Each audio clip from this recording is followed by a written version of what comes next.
Okay, so I don't know, there's a longer way and a shorter way to do question B. But at the end of it, you need to know where tangent is this value. This is a ratio for tangent on the unit circle. So what I can do is I can go straight to that occurs here and here.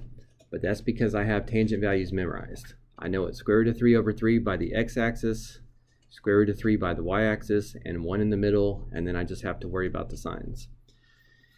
If you don't memorize those tangent values, then the long method is you have to think about tangents positive in quadrant 1, positive in quadrant 3. You could test the point, do sine divided by cosine, see that it doesn't give you what you want. Try another point, do sine divided by cosine, see that it doesn't give you what you want. Try another point, do sine divided by cosine, see it does give you what you want.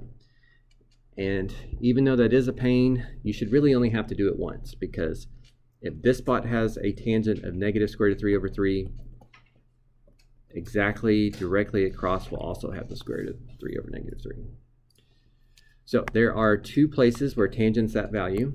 So all the unit circle questions, you've got to identify that. Usually there's two spots. The second step is you need to draw in the range of inverse tangent. It's good practice to help you memorize that. And it gives you a visual that your answer doesn't come from here, it comes from here. And then the last part that can be a little tricky if you don't work this into your thought process. You are going to want to call this angle 11 pi over 6, but 11 pi over 6 is not between negative pi over 2 and positive pi over 2. So that can't be your answer. There's zero chance that's your answer. As a guess, that's a terrible guess. The answer has to be within the range of inverse tangent. So instead of calling this 11 pi over 6, you should call him negative pi over 6. You could subtract 2 pi from that to see that this is the coterminal angle. So negative pi over 6 is your answer.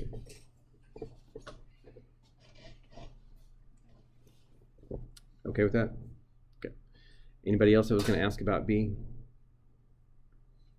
Okay, the one other thing I will add, when we do our quiz and our test, this would certainly be no calculator, because we expect you to know the unit circle without a calculator, finding these locations, knowing the range of inverse tangent. Your calculator is not going to help you with that.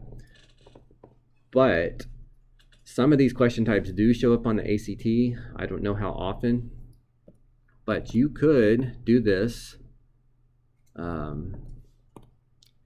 You could type in the original question. Make sure you're in radians, and it gives you an approximation to your answer. So if you thought the answer was 11 pi over 6, you could type that in and see, wait, these are two vastly different things. There's no way it's 11 pi over 6. Maybe you think it's negative pi over 3 if you had a unit circle mistake. When you have access to a calculator, you should see that these two are not equivalent. But eventually,